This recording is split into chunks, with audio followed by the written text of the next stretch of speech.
Hello there and good evening. You are watching the Car Diary with the car-nversation professor himself, Alfonso Albuquerque, right here on Younib TV, the best youth television network in East and Central Africa. Now, before we set the ball rolling, I want you to head over to our social media platforms and follow us. You can find us at Younib Media TV on Facebook and on YouTube, and you can as well find us on Instagram as Younib_TV. You can as well follow me on my social media platforms at _Albuquerque on Instagram and Alfonso Albuquerque on Facebook. Now, with that said, let's roll. Now, in today's episode of the Car Diary, we are going to do a review of the 2012 Volkswagen Golf TSI, the one popularly known as the MK6. And before we get into the in-depth review of this car that we have here, allow me to take you through the history of how we came to have the one we have here. Now, the Volkswagen Golf made its first debut in the year 1974, and it is actually the one which replaced the Golf Beetle, the one that is popularly known. I believe you all know how the Beetle used to look like. Inakaa kama dingoingo. It has a shape of a dingoingo. So the first generation of this Golf, after replacement by the Beetle, was given to a German engineer, a very brilliant guy known as Giorgetto Guigaro, who engineered the design of the first generation of the Volkswagen Golf in the year 1974. So he produced the first generation, which had a quite weird shape considering those times. Ilikuwaga na two headlights around as compared to the ones we have in the current generation. Then from there they produced the second generation, which started advancing more and more as they continued. The second generation, we saw the regulated catalytic converter in the second generation, and we also saw the anti-lock braking system, which came in 2 years later in the second generation. Then came the third generation, which also came with more technological advancements. They introduced the knee airbags on the Volkswagen Golf of that time. And then came the fourth generation with more technological advancements, of course. And in the year 1993, they produced the fifth generation, which now was more of what I would call supercalifragilistic expialidocious, because it had more and more technological advancements. This is where we saw the anti-lock braking system advanced. It came with a 7 DSG gearbox, and DSG means direct shift gearbox. So that one was evidenced in the fifth generation of this car.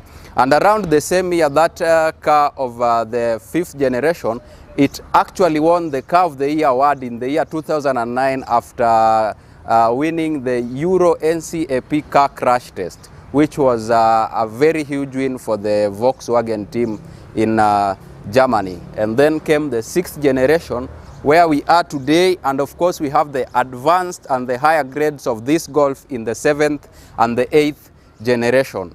Hadi hapo tuko sawa? Mnaandika notes? Very nice. Now, with that said, I want us to get into the in-depth review of the Volkswagen Golf TSI, the MK6 series of 2012. So, I want us to look at the anterior profile of the Volkswagen TSI MK6 and see what we have. So, the first thing you are going to notice when you look at the anterior profile of this car is the Volkswagen logo centrally placed at the anterior profile. And let me tell you something funny about this logo. When I used to be a kienyeji boy, I would see this thing as a W. So when I see a Volkswagen vehicle approaching, kitu ilikuwa ina click kwa mind yangu ni wrestling. So I used to know the people who drive Volkswagen are the people I used to see on TV doing wrestling. But I stopped being a kienyeji boy. Nowadays I'm a hybrid. And I understand very well that this logo, we have a V right here and we have a W right here, which means Volkswagen. So ushamba ilisha. Washamba tuko pamoja hadi hapo? Very nice. Now, another thing at the anterior profile of this car, we have these openings right here which enhance the air cooling system in the carburetor wakati una drive gari. We also have these ones hapa chini. So these openings and the ones we have here are the ones which enhance the air cooling system in the carburetor hii gari ikidriviwa. Of course, we cannot fail to mention the bi-xenon headlights that we have there. They are very modern and they look pretty good on this car. Tukikuja hapa juu, we have the wipers right here zenye zinasaidia kuclear hii windscreen ikiwa chafu, or if there is fog, heavy downpour, you can always use the wipers to clear the windscreen. And then another thing, ukiangalia hii gari vizuri, wacha nifunge hapa muone. From the anterior angle, you will be in a position to notice how brilliant the side mirrors look ukiangalia na huku mbele. And I'll tell you without fear of contradiction that the side mirror indicators look very nice. And I think the reason they are there is because maybe if a car is approaching this one at a close proximity, they may not be in a position to see the indicator lights zenye ziko hapa chini. So they'll use those ones because those ones are easy to notice wakati una approach gari at a close proximity. Now let us look at the engine of this car because it is actually the core of this car. Bila engine hii gari haiendi mahali. So let us see what the engine has to offer. So the first thing you are going to notice when you open the bonnet of this car, at the engine we have a TSI badge, which means it comes with a turbocharged stratified injection. That is what the engine comes in. And then it is a 1390cc 1.4 liter. Yeah, so it's not a bad spec for the engine for this car, but we have higher grades of the TSI. Kuna hizo zinakuja na 2000cc, I've heard of 2500cc. We have even the 1.4 liter version and the 2 liter version. So for this car, it is just best fit for it. That is why the engineers gave it that engine, which is brilliant. So now when we come to the side profile of the 2012 Golf TSI, the first feature that you are going to notice is that it has a stylish and a sporty exterior. Juu ukiangalia zile magari za safari rally, they are usually as small as the one we have here. So you will notice a stylish and a sporty exterior, and I think I love this car because of the color it has. Black is royal, you know, and it is very amazing. Also, when you look at the side profile again, you are going to notice this highly defined character line that extends from the front fender blister all the way to the upper tail light element at the rear profile, which gives it an amazing look.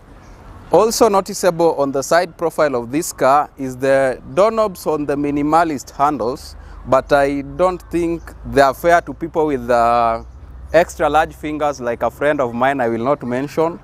Kim niaje? Yeah, very nice. So if you have extra large fingers, this one was quite unfair for those guys with extra large fingers. Itakubidi maybe utumie vidole kaa mbili ndio ufungue dirisha. Apart from that, we also have this pencil-like lines between the body panels of this car. Tuko na hii hapa mbele.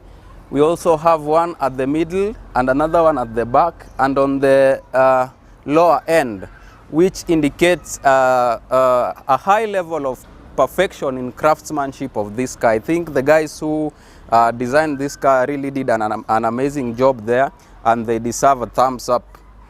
Also, now when we come to the tires of this car, it comes with a 15-inch alloy rims with the Volkswagen logo, which is pretty brilliant for this design. And also, when you look at the space between the tires and the body panels, it is pretty brilliant. It gives this car an amazing look and that sporty look which we were talking about.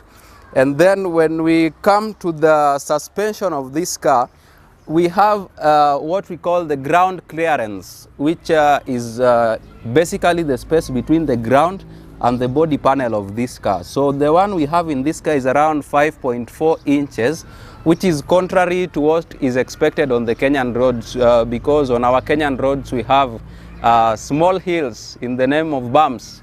So I think the recommended ground suspension or ground clearance for Kenyan roads is around 6.5 inches thereabout. So for this car, ukienda kuruka hizo bumps kubwa kubwa, you will have to employ the tactic we were taught in physics, what is called a road winding up a hill. So you will have to meander hivi ndio urudi hivi. You cannot just go straight, utagwara gari. Yeah, so also another thing that we can see in the side profile before we go to and check at the rear profile, tuko na hii side mirror hapa, and I love something about it. Iko na indicator lights right here at the beneath. So hizi zitakuwa advantageous to somebody who is driving as they approach this car, because sometimes noticing the indicator lights at the front inaweza kuwa ngori, especially when the cars are at a close proximity, so they can be in a position to see the indicator lights from the side mirror. So with that said, let us now go and look at the rear profile of the Volkswagen Golf TSI 2012 edition. Now, when we come to the rear profile of this car, let us look at the outstanding features that are easy to notice when you first spot this car from the anterior side. So the first thing you are going to notice is the Volkswagen logo, which is centrally placed. And something amazing about this logo at the rear profile is, hapa ndo ukitaka kushika washamba unawashikanga. So this logo, it is the one that actually opens the boot of this car. So hii haina ile kitu mnaingizanga mkono hapa ukifungua boot. So you just push it inside and there you go. That is what opens the boot of this car. Also, on the rear profile, we have the Golf badge, so which is just the brand of this car. And then I'll talk about the TSI badge. As I had earlier said, today we are doing the review of the TSI. So TSI is an abbreviation of turbocharged stratified injection, and that means that the engine of this car, basically it is a turbocharged engine. So let me tell you something about the TSI badge. In some TSI versions of this car, you will notice that they actually come with a red TSI badge. So that red symbol basically means more power. So the more the red icons you see on the TSI badge, the more the power that comes with that vehicle. And it usually starts with the I. So when you come across a Volkswagen TSI and you see a silver TS and a red I, so it comes with a more advanced power than the one we have here, because this one does not have a red badge on the TSI. Also, you can come across the ones with a silver T and a red S and a red I, which means it is more advanced than the one with only a red I. And then there is the one that completely comes with all the three badges in red, and that is the one that has more power on the TSI versions of Golf. So another thing that we are going to look at the rear profile is the brake lights. So I think I love the synchrony of the indicator lights and the brake lights in one place. Like, this is just amazing. Si kama hizi gari zingine za kitambo tunaonanga indicator lights ziko at different place na brake lights. They are actually synchronized in one place, which is pretty good. And then we also have the wiper here ya kutoa vumbi hapo nyuma. The last thing we are going to look at is the reflector brake lights hapa chini. There is one on this side and one on the other side. I'm sure there is somebody who has been asking themselves, why would we have something here and it must just be in red? So the essence of having this reflector brake lights is when somebody is driving from the back of this car, maybe you are in traffic or on the highways, when you approach this car at a close proximity, huo jamaa wa nyuma lights zake zitamulika hii, and then this will illuminate in red to show that at least anafaa kupunguza speed because he is at a close proximity with this car. Na kama ni zile gari zinakujanga na obstacle sensors, itaanza kulia ikifika karibu. So the essence of having this here is just to make sure that mwenye anakuja nyuma ya huyu ako in caution that and observe the distance that needs to be observed when you are driving, maybe on the highways or kama uko kwa traffic. And then we also have another brake light here which does a pretty same function with this one and the reflector brake lights at the bottom. So we are done with the anterior profile. We are going on a short commercial break, and when we come back, we are going to look at the interior profile of this car, where we are going to look at the cabin storage, we look at the legroom space, the boot space, and we also look at the calibration of how the interior looks like. We see if we have color schemes on this car. Yeah, so see you on the other side of this show, and don't go away because the best is yet to come. Welcome back to the Car Diary with the car-nversation professor himself. I believe wakati tulikuwa break umeenda hapo social media na ukacheza kama wewe, na kama hujacheza kama wewe ujue kuona hii show na hujasubscribe na hujatufollow, una risk kutembelewa mgongo na dudu manyoya usiku ukilala. Twende kazi. Now the interior profile of this car, ukiingia hapa ndani, the first thing you are going to notice from the driver's side, there is amazing legroom space. Like ukiingia hapa, it's very comfortable. Na kama we ni mfupi, kama mnajua wale watu wanaendeshanga gari hivi. Yeah, so kama kiti iko mbali, you can actually retract it ikuje mbele. There is space for that hapa chini. So it has sufficient legroom, which is very comfortable even for long drives when you are using this car.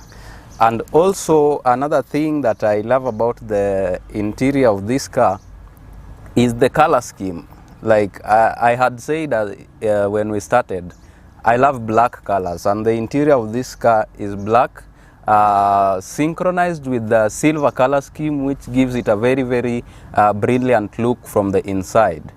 Also, when we come to the dashboard now, it comes in a simplified interface, very easy to understand for somebody who is even using this car for the first time. Like what we have on the interface is very, very simple.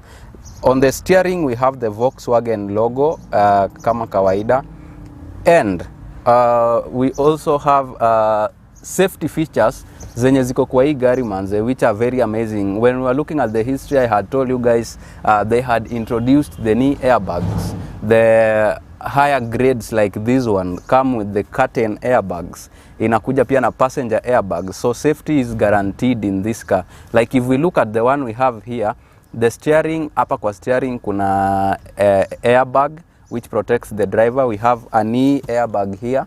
And then we have a button right here for the passenger airbag, which means even the people at the back are protected when you are traveling with this car or when you are just cruising around with this car. Also, another thing that I love about the interior of this car is the information center, where we have the RPM and the speedometer. It is very, very amazing. Hizo colors ukiwasha hii gari inakupatia ambience ingine hapo ya kimataifa. And then we have the entertainment system, which I will test for you guys. Msikie venye hii gari iko na mahewa.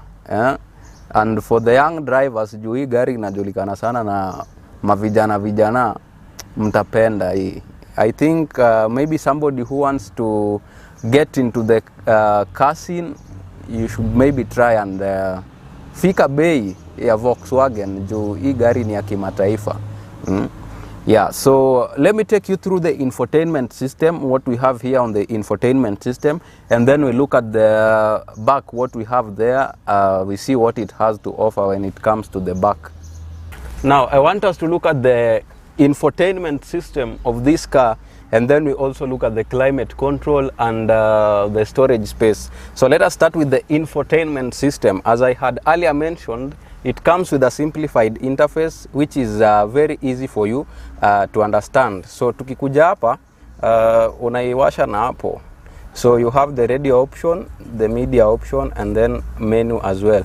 So tukianza tuseme na radio, utafinya the radio option. It gives you the radio option. So when you want to change the frequency of the radio, you use this one. This will change the frequency. I want you to observe what is happening here. So that one changes the frequency. Unaweza chagua ni frequency gani unataka. And then I had said that this car sauti yake, it's just very amazing. It has not been improvised. The sound that is here is the original sound that comes with this car. Skiza hii.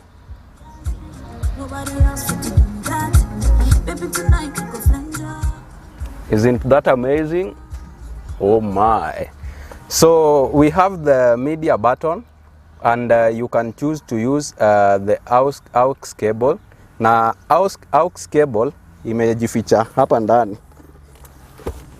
Hapa ndani nitawaonyesha mali aux cable imejificha. And then you also have the track. I think kuna nini ya CD hapa. If you press this, inatoa CD. You can eject and urudishe ndani. Yeah, so you can play CD, you can use the aux cable. Haina Bluetooth. Yeah, so that is how simple the entertainment unit is. Then I'm seeing a button here for folders. Let us get to the media. We see what we have. So the media, it's only the CD and the aux. And so the aux unaweza tumia kuplay ngoma from simu, na CD utaeka hapa venye tumecheki. Now I think that is it for the infotainment system. We have the menu, tuone hapa setup. We have all these settings here. In case you want to change the infotainment to your own comfort, where you feel it is best for you. So with that said, now let us look at the climate control section ya hii gari, tuone inafanyanga nini. So we have the AC here. AC inamaanisha air conditioner. So when you press this button, you engage the air conditioner on, and of course we have the controls here. Kuna signs hapa, najua mnajiuliza hizi ni gani. So the one we have hapa juu, this sign means the rear window defrost, like ya defrost the windscreen in case you are driving na kuna fog ama mist, unaweza defrost hapa to enhance clarity as you drive. And then we have the one hapa kando ya defrost hiyo dirisha ya nyuma yenye iko kwa rear profile. So that is what ukileta hii to this level hapa, it does, it defrosts hiyo ya nyuma. And then kuna icon hapa ya mtu amekaa na kuna ka arrow chini. This icon means the air circulation inaenda chini kwa miguu. Sawa sawa. And then we have huyu jamaa kwa hapa kando na kuna arrow inampoint direct to the face. So that means the air circulation inamhit direct. That is why we have these ones here and we have one hapa kwa driver. Na ukiangalia these ones zinaonyesha arrow towards the face of this icon ya kumaanisha hewa inakuja straight to you. So unaweza pia lower na hii ama upandishe na hii. Sawa sawa. Then tuko na huyu mwenye ako hapa inaonyesha bado kuenda chini. So this one inamaanisha hewa sasa inakuja chini. Circulation ina concentrate kukuja chini. And then tuko na nini ingine, what else do we have here? Hapa tuko na controls za temperature. So unaweza ongeza temperature ya gari kama kuna baridi, like right now you can enhance the temperature na hapa.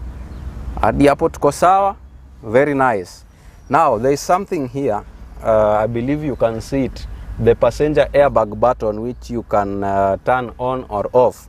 So niliwambia when the Volkswagen was designing the 5th and the 6th generation, walikuwa wanaangalia sana safety, and that is why this car comes with so many airbags that guarantees even the passengers safety. That is why we have this button here. So you can engage the passenger airbag ndio watu wa huku nyuma pia wakuwe safe. And it is advisable that ukiendesha hii gari na uko na watu hapa nyuma, make sure you turn on the passenger airbag. Ziko mahali hapa and hapa kwa headrest ya driver. And then we also have those curtain airbags venye nilikuwa nimewaambia nyuma kidogo. Now another thing about the dashboard ya hii gari, tukiangalia hapa kwa gear lever, there is the black color and the silver color. So this color blending is very nice. It gives it a brilliant look. So we have the parking, the reverse gear, the neutral na drive, and I'm also seeing there is the manual mode yenye ukiengage hapa, so unaweza endesha hii gari ikiwa mode ya manual. So we have the plus and the minus. So plus inamaanisha unapandisha gears, the minus inamaanisha you are lowering the gears. That is when you are cruising on the manual mode. Now with that said, let us look at the storage space that we have in this car and see what it has to offer in terms of storage. The first storage cabin that we have hapa is right here. Mtu wangu atakuja kuonyesha. It's sufficient for maybe a cup of coffee or water bottle, unaweza weka hapa. And then we also have one here where you can put sanitizers kama hii yenye tuko nayo hapa, and other things, other necessities that you cannot do without wakati unasafiri. The majority of the storage space in the specific one we are reviewing, you will find it on the doors. Iko na storage space mingi sana ya vitu kama chupa and water bottles. I believe mnaziona. And then now let us head to the back seats and see the legroom. We see if they also have storage space kama hao watu wa mbele, alafu tuone venye tutakacheza au sio. Yeah, wacha tuone hapa nyuma kuna nini. So legroom hapa nyuma pia si mbaya. It's just brilliant. It can accommodate somebody who is traveling to longer distances. It's still quite comfortable in my own opinion. So I give it a thumbs up, the backspace legroom. Na hapa nyuma we also have armrest yenye unaweza tulia ukibebo huko mbele. Hapa tuko back left, waheshimiwa. Yeah, so we have this armrest here where you can rest your arms when you're traveling maybe over long distances and you need to maybe take a nap. Unaweza kuwa hii kitu wewe as you travel. So it's a pretty brilliant idea to have it here. So this one does not have the cup holders, unfortunately, but it is still as amazing as it would have been if it had those cup holders. So let us look at the boot space so that we can wrap up the show. Show bado ni car diary na host wako bado ni the conversation professor. Let us look at the boot space. So let us look at the boot space and see what it has to offer. Yeah, so when you open this boot, there's this cover over here, which you can always use when you feel like using, but for me I don't think it's very necessary when you want to use it. So you can enhance the boot space ukitoa hii, and this car comes with a boot space of around 381 liters, which is not bad for such a small car. It's still quite fine for this car. And then at the boot we also have e-flow yenye energy lift hapa, and when you lift this you will find your spare tire hapa chini and the tools you need maybe when you want to change the spare tire. And you can also enhance the boot space of this car ukipress hizi buttons.